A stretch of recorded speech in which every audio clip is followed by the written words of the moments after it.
Welcome back to Shashi Sharma PhD YouTube channel.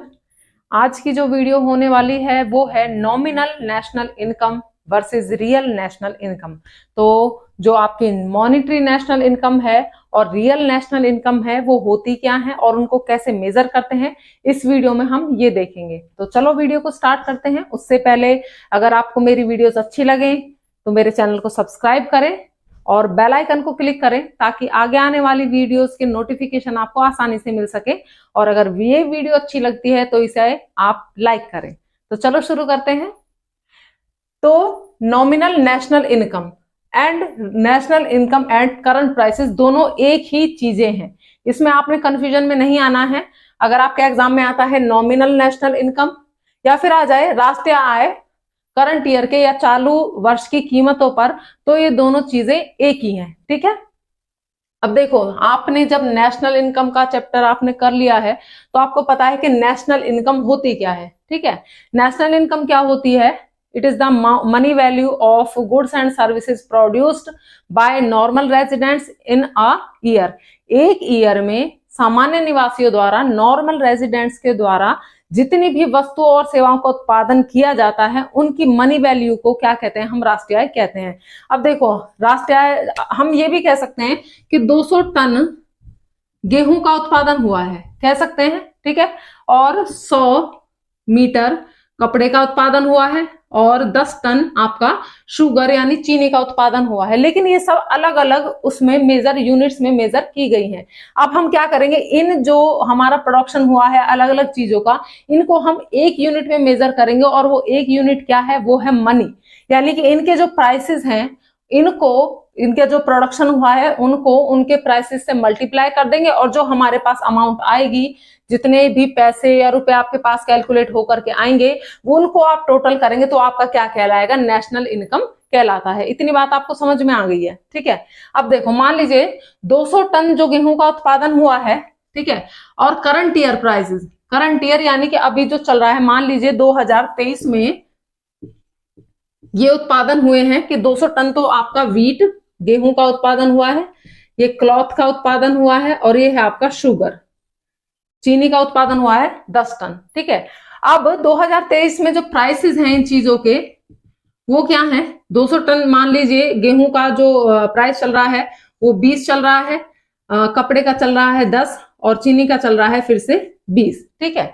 तो हम क्या करेंगे, जब हमें इनकी वैल्यू करनी है, मॉनिटरी वैल्यू इनकी निकालनी है, तो हम क्या करेंगे, इनको आपस में मल्टीप्लाई कर देंगे। यानी जितने का प्रोडक्शन हुआ है उसको प्राइस से क्या कर देंगे? हम मल्टीप्लाई कर देंगे। तो हमें हमारे पास क्या आ जाएगी? इनकम आ जाएगी कि हमारे व्हीट से हमारे पास कितनी इनकम हुई है, क्लॉथ से कितनी इनकम हुई है, शुगर से कितनी इनकम हुई है। तो 200 multiply 20 4000 and this is 1000 and this is 200। यानी कि टोटल आपकी जो नेशनल इनकम आ रही है वो कितनी आ रही है? आपकी 5200 रुपीज। ये आपकी नेशनल इनकम आई है। नेशनल इनकम की डेफिनेशन आपको पता ही है कि जितनी भी वस्तुओं और सेवाएं, चाहे वो वस्तुएं हैं चाहे सेवाएं हैं, जिनका उत्पादन नॉर्मल रेजिडेंट्स के द्वारा, सामान्य निवासियों के द्वारा एक अकाउंटिंग पीरियड में किया गया है, उनकी मनी वैल्यू को, मनी वैल्यू मीन्स ये जो हमने निकाली गई इनकी जो मनी वैल्यू है, इसको हम क्या कहेंगे? नेशनल इनकम कहेंगे। अब बात आती है मॉनिटरी नेशनल इनकम क्या है या national income at current prices क्या है।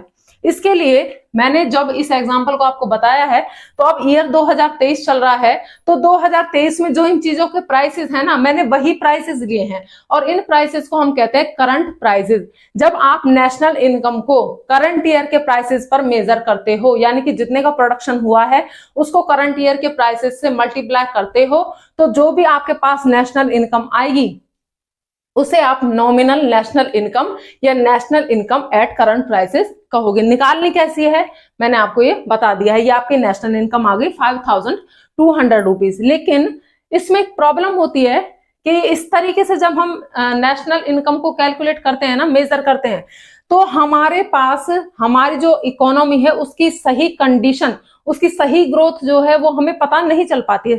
फॉर एग्जाम्पल, मान लीजिए 2023 में ये प्रोडक्शन हुआ है, ठीक है। अब आ जाते हैं मान लीजिए 2024 में, अभी हम पहुंचे नहीं है बट लेट एज्यूम 2024 में भी उत्पादन जो है वो सेम ही रहता है, यानी कि व्हीट का आपका उत्पादन 200 टन ही रहता है, ठीक है। क्लॉथ जो है 100 टन और शुगर 100 मीटर सॉरी, और शुगर जो है वो आपका 10 टन। इतना ही उत्पादन आपका रहा है। लेकिन क्या हुआ, किसी भी वजह से जो प्राइसेस हैं वो क्या हो गए, बढ़ गए। मान लीजिए जो आपका व्हीट का प्राइसेस है वो 20 की जगह 30 हो जाए, और ये 10 की जगह मान लीजिए ये 10 ही रहे, और ये क्या हो जाए 10 की जगह ये भी आपका 30 हो जाए, या इसको भी आप बढ़ा सकते हैं, ठीक है। किसी भी वजह से ये प्राइसेस बढ़ गए तो हमारी नेशनल इनकम को जो हम कैलकुलेट करेंगे तो क्या आ जाएगी, ये हो जाएगी आपका 6000 व्हीट से, या आपका 1000 ही रहेगा, और ये हो गया आपका 300, और टोटल हो जाएगा आपका 7300 रुपीज। यानी कि आप देख रहे हो कि सिर्फ प्राइसेस की वजह से आपका प्रोडक्शन तो सेम ही है, 2023 में भी वही है और 2024 में भी वही आपका प्रोडक्शन है, लेकिन सिर्फ कीमतें बढ़ने की वजह से क्या दिख रहा है कि नेशनल इनकम जहां पहले 2023 में 5200 रुपीज थी, वहां अब कितनी हो गई, वो 7300 रुपीज हो गई है।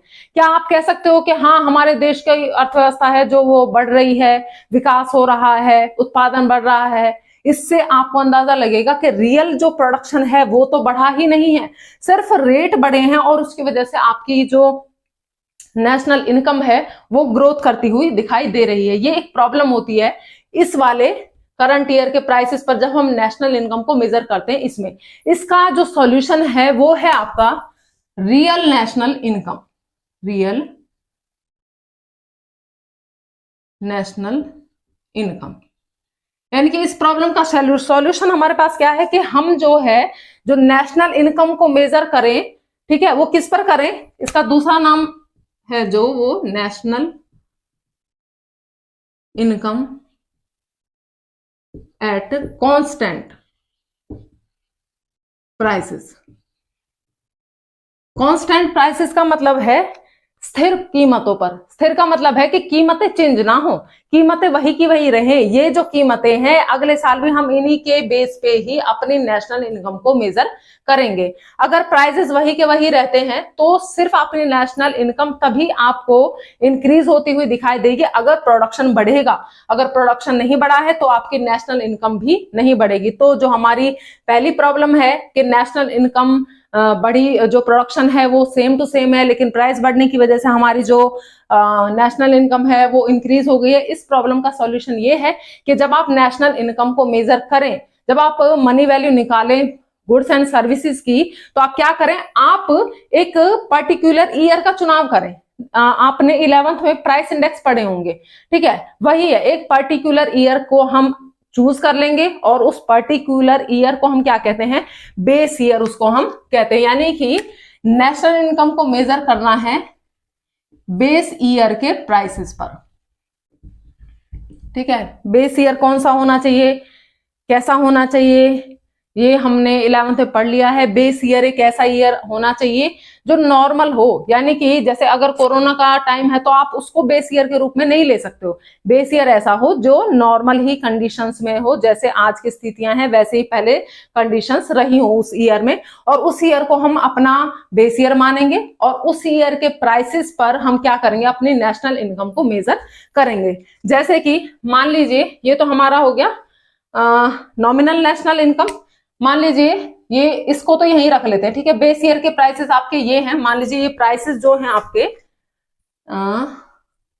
एक बेस ईयर मैंने ले लिया, मान लीजिए 2011 मैंने बेस ईयर ले लिया और उसमें प्राइसेस ये सेम टू सेम रहे, तो नेशनल इनकम आ गई आपकी 5200, ठीक है। अब चल रहा है 2023, तो 2023 में हम नेशनल इनकम को मेजर कर रहे हैं, तो प्राइस तो हम सेम टू सेम ही रखेंगे, 20, 10 एंड 20। सिर्फ प्रोडक्शन में चेंज होगी तो ही आपकी नेशनल इनकम में चेंज होगी। अगर मैं प्रोडक्शन को सेम टू सेम रख दूं तो आपकी नेशनल इनकम 5200 ही रहेगी, ठीक है। मान लीजिए 2023 में व्हीट का जो प्रोडक्शन है वो आपका 300 हो गया है, क्लॉथ 150, शुगर 20, ठीक है। अब निकालिए नेशनल इनकम, करो इनको multiply, 6000 and this is 1500 and then 400 and that is 7,900।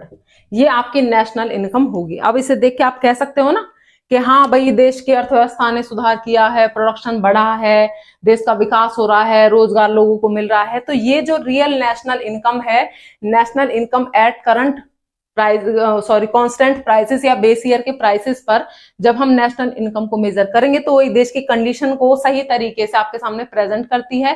ठीक है, इसीलिए इसको क्या कहते हैं, रियल नेशनल इनकम कहते हैं। ओके, अच्छा, अब जो रियल नेशनल इनकम आपने निकाली है और जो आपने नॉमिनल नेशनल इनकम निकाली है, ठीक है, कई बार ऐसे हो जाता है कि भाई आप नॉमिनल नेशनल इनकम को रियल नेशनल इनकम में चेंज करके दिखाइए। तो इसका भी एक फॉर्मूला होता है। आई थिंक कि यहां तक आपको समझ में आ गया है। एक डेफिनेशन और देख लीजिए इसकी, रियल नेशनल इनकम की। तो real national income is the money value of goods and services produced in an accounting year by normal residents at constant prices. यानी अब देखते हैं इसको चेंज कैसे करना है। सबसे पहले आपने करना क्या है, इसको चेंज करने के लिए यानी कि नॉमिनल नेशनल इनकम को रियल नेशनल इनकम में आपने चेंज करना है। तो उसका फॉर्मूला है नेशनल इनकम